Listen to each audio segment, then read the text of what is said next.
আজ ৭ জানুয়ারি ২০১৬ সাল।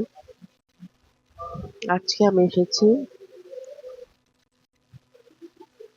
মিরপুর ১১-তে ইসলামিয়া কার্ডিয়াক হসপিটালে। আমার ফ্রেন্ডের হাজবেন্ড সিসিওতে আছে, দেখতে এসেছি, ফ্রেন্ডকেও সময় দিতে এসেছি। আসলে আমাদের যারা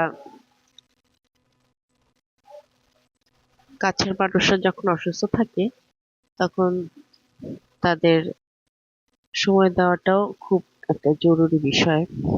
এটা আমরা অনেক সময় অনেকভাবে অবহেলা করি, কিন্তু এই বিষয়ে আমাদের সবারই একটু সিরিয়াস হওয়া উচিত।